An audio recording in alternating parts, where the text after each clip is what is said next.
Hey guys, my name is Sumit Azad and welcome to Larisa school. जब भी हम कोई बड़ा सेंटेंस जिसमें बहुत ज़्यादा शब्द होते हैं उसको हिंदी से अंग्रेजी में या तो ट्रांसलेट करते हैं या फिर अंग्रेजी में बोलने की कोशिश करते हैं तो अक्सर ये कन्फ्यूजन होता है कि कौन सा वर्ड यानी कि कौन सा शब्द पहले लगाएं कौन सा बाद में लगाएं। तो यह वीडियो उन सभी लोगों के लिए है जिनको बेसिक्स नहीं पता होते हैं किसी भी सेंटेंस के, यानी कि उनको नहीं पता होता अच्छी तरह से कि सब्जेक्ट क्या होता है, हेल्पिंग वर्ब क्या होती है, मेन वर्ब क्या होती है, ऑब्जेक्ट क्या होता है या फिर अदर वर्ड्स कौन कौन से होते हैं सेंटेंस में और उनको किसकी अंग्रेजी पहले लगाते हैं किसकी अंग्रेजी बाद में। यही सब केवल और केवल एक सेंटेंस और एक ही वीडियो के थ्रू मैं आपको समझा दूंगा। बहुत ही सिंपल लैंग्वेज में आपको बताने वाले हैं। ये वीडियो अगर आपने पूरी देख ली तो ये जो स्क्रीन पर आपको दिख रहे हैं सभी वर्डों का मतलब भी पता चल जाएगा और हमेशा के लिए याद हो जाएगा कि हाँ ये क्या होते हैं और इनको कैसे यूज़ करते हैं। तो वीडियो को बहुत ध्यान से देखते रहें। तो आपको सामने स्क्रीन पर एक सेंटेंस दिख रहा है जो लिखा है, भावना अपने दोस्तों के साथ सड़क पर आम खा रही है। इसी सेंटेंस के थ्रू आप प्रैक्टिकल तरीके से समझ जाएंगे सब्जेक्ट क्या है, वर्ब क्या है, हेल्पिंग वर्ब क्या है, ऑब्जेक्ट क्या है और अदर वर्ड क्या है, सारी चीज़ें बहुत ध्यान समझते रहिए। ये मैंने काफ़ी लंबा सेंटेंस लेने की कोशिश की है जिससे कि इसमें सभी वर्ड आ जाएँ।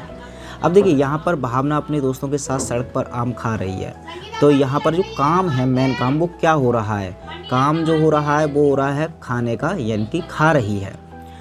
तो और भी बहुत सारे काम हो रहे होते हैं, पढ़ना लिखना उठना बैठना, लेकिन ये काम करता कौन है, बस उसी को हम सब्जेक्ट बोलते हैं। जैसे कि यहाँ पे आम खा रही है, कौन खा रही है भाई साहब, भावना खा रही है, तो भावना क्या हो गया यहाँ पर सब्जेक्ट। ठीक है, अच्छा अब जैसे कि मैंने बताया कि काम हो रहा है तो उस काम को भी कुछ ना कुछ बोलेंगे। जैसे कि यहाँ पर ये जो खा रही है, खाना पीना उठना बैठना, इसी को हम बोलते हैं वर्ब। ये हमारा सब्जेक्ट हो गया और ये हमारी वर्ब हो गई और इसकी इंग्लिश यहाँ पर आपको देखने को मिल सकती है। ये हो गई वर्ब, यानी कि सब्जेक्ट जो काम करता है, ठीक है, काम करने वाला सब्जेक्ट, और जो काम होता है काम को ही हम वर्ब बोलते हैं। इसको एक्शन भी बोल सकते हैं। तो आपको याद रहेगा कि जैसे जो भी एक्शन हो रही है उसी को हम वर्ब बोलते हैं। तो ये हो गया। अब हेल्पिंग वर्ब की बात करें तो अब देखिए यहाँ पर आप देख पा रहे होंगे सब्जेक्ट को और वर्ब को एक वर्ड ने जोड़ा है जिसका नाम है एज। तो ऐसे ही बहुत सारे और वर्ड होते हैं, is, am, are, do, does, did, has, have, had, will, shall. ये सारे के सारे हेल्पिंग वर्ब होते हैं जिनको टाइम वर्ड्स भी बोलते हैं।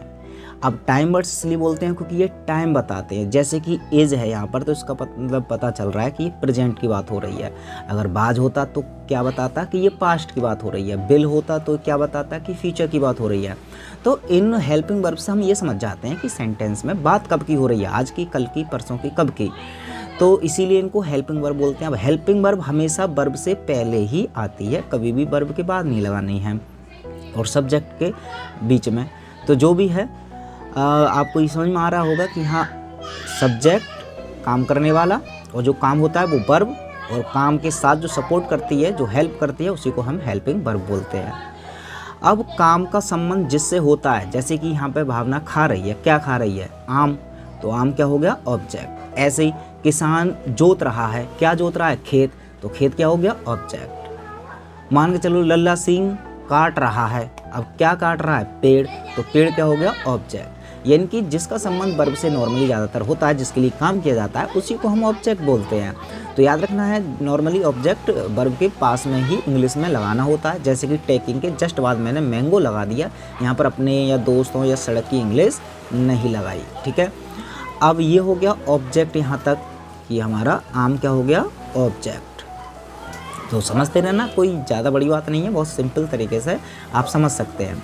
अब उसके बाद आ जाते हैं ये सारे वर्ड। अब ये क्या है, ये सब्जेक्ट हैं, वर्ब है, ऑब्जेक्ट है, क्या है, ये सारे के सारे अदर वर्ड में आ जाते हैं। और अदर वर्ड में हालांकि मैं एक वीडियो और बनाऊंगा, उसमें मैं अदर वर्ड की ही कहानी बताऊंगा क्योंकि असलियत में सबसे ज़्यादा डीप जो हमें पढ़ना पड़ता है वो अदर वर्ड को ही सीखना होता है, क्योंकि उसमें कंजक्शन, प्रोपोजिशन, तो बहुत सारे ऐसे वर्ड होते हैं जो अदर वर्ड्स में यूज किए जाते हैं। ऐसा नहीं है कि अदर वर्ड्स एक ही टाइप के होते हैं, अदर वर्ड्स में बहुत ज़्यादा सेंटेंस होते हैं, मतलब बहुत ज़्यादा वर्ड यूज़ करे जाते हैं। अब यहाँ पे मैं बात करूँ तो देखिए ऑन, ये जो पर है, पर की इंग्लिश है क्या है, ये प्रपोजिशन है। क्या है? प्रपोजिशन। जैसे ऑन की जगह इन भी हो सकता है, बिहाइंड हो सकता है, इन फ्रंट हो सकता है, इनके ऊपर नीचे। प्रपोजिशन वो वर्ड होते हैं जो किसी की स्थिति बताते हैं कि कोई चीज़ ऊपर है, नीचे है, आगे है, पीछे है, तो वो सारी चीज़ें प्रपोजिशन बताते हैं। तो अभी आपने एक चीज़ नोटिस की कि देखिए यहाँ पे सब्जेक्ट, फिर हेल्पिंग वर्ब, फिर मेन वर्ब, फिर ऑब्जेक्ट, उसके बाद ही अदर वर्ड आते हैं। जबकि हिंदी के सेंटेंस में यहाँ पर आप देख पा रहे होंगे सब्जेक्ट के बाद ही अदर वर्ड आ गए, अदर वर्ड के बाद ऑब्जेक्ट आए, ऑब्जेक्ट के बाद ये वर्ब आई। तो हमने यही रूल होता है इंग्लिश में कि इंग्लिश में सबसे मेन है, हालांकि रूल अलग अलग बहुत सारे होते हैं, बट जो मेन नॉर्मली रहता है अफर्मेटिव सेंटेंस को, खासकर जो हमारे पॉजिटिव होते हैं सेंटेंस, उनका सब्जेक्ट, वर्ब और ऑब्जेक्ट, ये SVO रूल होता है, जिसमें कि सेंटेंस की रूपरेखा बताते हैं कि सबसे पहले भाई सब्जेक्ट, उसके बाद वर्ब, उसके बाद ऑब्जेक्ट। हालांकि इनके आगे पीछे, जैसे कि हमें हेल्पिंग वर्ब मैंने नहीं लिखा, और भी ऐसे वर्ड होते हैं जो इनके बीच बीच में छोटे मोटे आ जाते हैं, लेकिन सीक्वेंस ये जरूर रखना है कि सब्जेक्ट, फिर वर्ब, फिर ऑब्जेक्ट, और उसके बाद ही अगर कुछ वर्ड हो तो उनके इंग्लिश बाद में ही लगाते हैं। हालांकि इसमें अभी ये रहता है कि कौन सा पहले कौन सा बाद में, तो उसके अलग अलग रूल हो सकते हैं, लेकिन ये ध्यान रखना है कि ये जो अदर वर्ड है इनकी इंग्लिश ऑब्जेक्ट के बाद ही लगानी है। और ऑब्जेक्ट को समझने में कुछ लोग गलती कर देते हैं, क्योंकि खा रही है यहाँ तक तो समझ में आ गया, वर्ब हो सकता है ऑब्जेक्ट किसी को सड़क लगे, किसी को दोस्त लगे, किसी को साथ लगे। तो मैंने बता दिया कि वर्ब का जिससे ज़्यादा संबंध है, वर्ब का जिससे ज़्यादा संबंध रहता है, बस वही ऑब्जेक्ट रहता है, और उसी की इंग्लिश जो है पहले लगा दो, उसके बाद जितने भी वर्ड बचे हुए हैं वो बाद में लगा देंगे।